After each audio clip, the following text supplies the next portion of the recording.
22살의 의대생이 한강공원에서 실종된 지 6일째가 돼가면서 많은 분들의 안타까움이 쏟아지고 있습니다. 미스터리하게 22살의 의대생이 실종이 된 사건입니다. 도대체 그는 지금 어디에 있는 걸까요? 의대생 한강 실종, 그날 무슨 일이? 지난 24일 밤 10시 반 손정민 씨 22살 의대생, 공부를 굉장히 잘했던 청년이었습니다. 서울 반포 한강공원 친구 A를 만나기 위해 집을 나선 시간이 밤 10시 반. 이 일정을 자세히 한번 보세요. 25일 다음날 새벽 1시 반. 정민 씨는 어머니와 메시지를 주고받았습니다. 새벽 1시 반까지 어머니와 연락이 됐다라는 거예요. 그런데 새벽 3시 반 친구 A씨가 정민이가 잠들었는데 깨워도 일어나지 않아요 라고 본인의 엄마에게 메시지를 하자 엄마가 그래도 깨워서 같이 가야지 친구인데 라고 대화를 주고받습니다.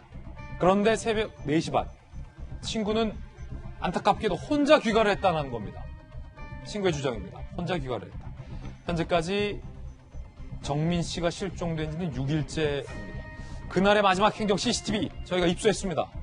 서초구 아파트에서 친구를 만나기 위해서 집을 나가는 모습, 그리고 반포 한강공원 인근 편의점에서 물건을 사는 모습이 CCTV에 포착이 됐는데 안타깝게도 공원 내에서 이 정민 씨를 포착한 CCTV가 없습니다. 결과적으로 1시 30분 정민 씨가 어머니와 연락이 됐고 3시 반 정민 씨의 친구와 친구의 어머니가 연락을 주고받았던 그 시간에 과연 정민 씨의 행방은 어떠했는지, 왜 친구는 술 취했다는 정민 씨를 혼자 두고 홀로 귀가를 했는지, 4시 반 친구가 귀가했다는 그 시간 이후 실종될 때까지 무슨 일이 정민 씨에게 있었던 것인지, 반포 한강공원이라면 모두가 다 공개된 공원인데 이곳에서 과연 실종될 수가 있는 건지 여러 가지 의문점들이 낳는 사건입니다. 손정민 씨, 실종된 의대생 아버지의 이야기 들어보시죠. 저는 영화에서처럼 금방금방 사람을 특정할 정도로 잘 나올 줄 알았었는데 첫째는 아예 없다는 거에 놀랐고요. 그나마 있는 CCTV도 화질이 그다지 좋지가 않아서 멀리 있는 사람들은 파악할 수가 없었고요. 저희 집 앞이 바로 여기거든요. 아들이 몇 발짝 안 남아서 사라졌는데 할 수 있는 게 하나도 없고 지금 2021년에 이렇게 사람을 못 찾을 수 있나 믿어지지가 않거든요. 피가 마르는 것 같은 거는 날짜가 벌써 4일이나 지났기 때문에 정말 급하거든요. 단 하나라도 제보가 왔으면 그거밖에는 저희가 기대할 수가 없어요. 꼭 부탁드립니다. 저희들은 오늘 이 사건을 보면서 몇 가지 의문점과 미스테리들을 추릴 수 있었습니다. 이 의문점들이 해결돼야 정민 씨의 행방, 의대생의 행방도 나올 듯합니다. 그 미스테리 지금부터 하나씩 풀어보겠습니다. 여러 가지 미스테리가 있는데요. 함께 보실까요? 친구 A씨가 정민 씨 어머니에게 실종 사실을 전달했다는 거예요. 귀가 1시간 뒤 부모와 함께 정민 씨를 찾기 위해서 한강공원을 갔다. 정민 씨 어머니는 아들 번호로 전화하자 친구 A씨가 받아서 왜 휴대전화를 네가 갖고 있냐? 그래서 친구 A씨의 답변이 잘 모르겠는데 집에 와보니 정민이의 휴대전화가 나한테 있었다 라고 답변을 했다는 겁니다. 첫 번째 의문점은 뒤바뀐 휴대전화. 친구 A씨가 술에 취해 정민 씨의 휴대전화를 실수로 들고 온 것으로 경찰은 추정하고 있습니다. 그런데 그 친구의 휴대전화는 정작 발견되지 않았다. 자, 이게 어떤 의미일까요? 두 번째 미스테리. 친구가 혼자 귀가한 이유. 친구의 설명은 잠을 자고 일어나 보니 정민이가 옆에 없었고 그래서 집에 갔다.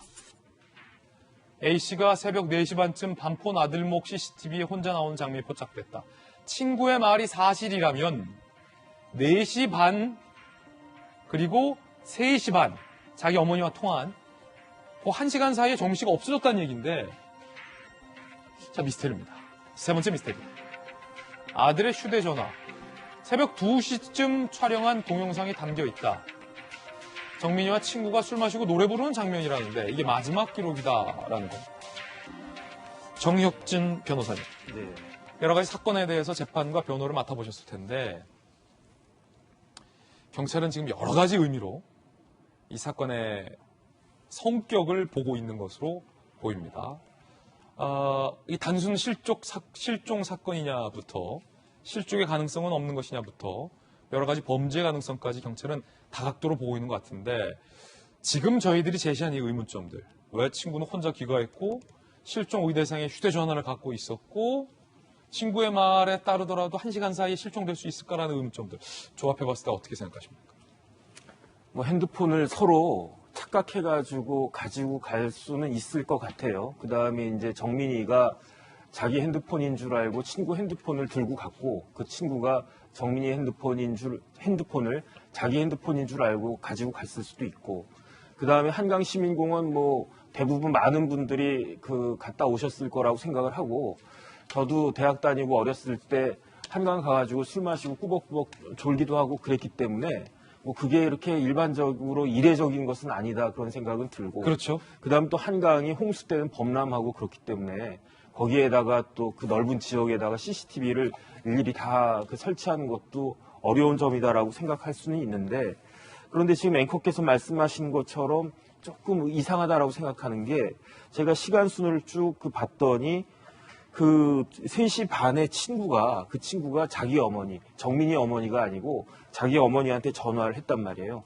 그러면서 이제 옆에 친구가 자고 있는데 어떻게 할까요? 그러니까 어머니가 그래도 친구랑 같이 가야지 이 이야기를 했단 말이죠.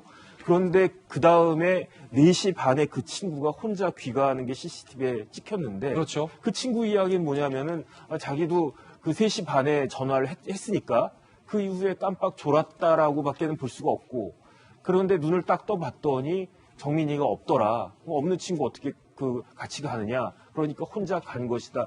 이렇게 추리가 되는데 그렇죠. 그 1시간 사이에 그렇게 깊이 잠들어서 친구가 가는 줄도 모르고 갔을까. 그다음에 이제 정민이가 만약에 친구 말대로 먼저 일어나가지고 어디를 집을 간다든지 했다라고 하면 정민이도 마찬가지로 자기 친구가 옆에서 자고 있는데 깨우지 않고 그냥 갔다라는 이야기니까 이제 그런 부분들이 조금 납득이 가지는 않는데 근데 어쨌든 제 생각에는 요즘 같은 세상에서 그렇게 실종된 사람들이 계속 실종인 상태로 남아있을 가능성은 많지 않을 것 같고요. 제일 좋은 거는 그냥 정민이가 뭐 혼자서 그냥 울적하고 그렇기 때문에 어디 훌쩍 갔다가 그냥 훌쩍 와가지고 엄마 아빠 죄송합니다 그러면서 꿀밤 한 대 맞고 그렇게 끝나는 것이 제일 좋겠다라는 생각이고 빨리 다시 살아서 돌아오는 것으로 일이 잘 해피엔딩으로 끝났으면 좋겠다라고 하는 것이 제 아들하고 나이가 같거든요. 그렇군요. 똑같은 아들을 가진 아버지 입장에서 정말로 간절히 바라는 마음입니다. 예, 자 아직 아무것도 단정할 수 없습니다만 실종이 된 상태인데 김영주 의원님, 네. 친구는 술에 취해 있었다. 그리고 본인도 잠들었고 일어나 보니 정민이가 없었다라고 하고 있지만 술에 취해서 당시 상황이 잘 생각이 나지 않는 듯해 보이는데 경찰이 최면 수사를 진행할 예정이라고요? 네, 아무래도 이제 그 시간은 뭐 사실은 잠도 자고 있었고 술에 취해 있었고 그렇기 때문에 본인 스스로도 기억이 나지 않은 상태에서 뭐 본인 진술에 의한 것이겠습니다만은 내 것인지 친구 것인지도 모른 채 이제 핸드폰을 들고 나오는 부분이었기 때문에 아마 최면을 걸게 되면 그때 당시에 예컨대 친구하고 대화를 나눴다든지 그러한 어떤 유도하는 상황에 따라서 그 상황들을 가수면 상태에서도 볼 수 있지 않느냐 하는 부분들이 있어서 물론 저것도 일정한 어떤 과학 수사의 일부가 되기 때문에 아마 최면 수사를 할 텐데 그런 것을 통해서 일정 정도 좀 여러 가지 어떤 정황들을 좀 보강할 수 있는 그런 계기가 됐으면 좋겠다는 생각이고요. 사실은 반포 한강 고수부지 여러분 많이 가보셨습니다만 상당히 좋게 여러 가지 극히 좋게 만들었습니다만 이번 이 상황 사건을 통해서 볼 수 있는 것은 너무 그래도 치안이라든지 CCTV가 없어서 너무 이렇게 CCTV는 사실은 거기에 놀고 계시는 분들, 휴식하시는 분들의 사생활 침해라는 것 때문에 좀 기피하는 것도 사실입니다만은 너무 없으니까 최소한의 특히 아녀자들이나 아이들이나 이런 이렇게 실종 사건 같은 데서 최소한의 어떤 근거가 될 수 있는 그런 방치는 마련돼야 되지 않느냐 그런 생각이 드네요. 김영주 의원님 잘 아시니까 사실은 휴대전화가 만약에 바뀌었고 실종된 대학생이 이 친구의 휴대전화를 가져갔다면 사실 휴대전화 위치 추적이 사실은 지금 과학기술 되거든요. 네. 경찰이 그것도 지금 파악하고 있겠죠. 네. 그러나 지금 이제 그것이 이제 어디선가 끊어져 있다는 거 아닙니까? 이제 그래서 아마 그것도 밖에서 들어가 보면 어느 정도의 조금 더 단서는 뭐 나올 수 있다. 확보할 수 있지 않겠나 그렇게 생각이 듭니다. 그렇군요. 자, 빨리 무사히 건강한 모습으로 발견이 좀 돼야 하겠습니다.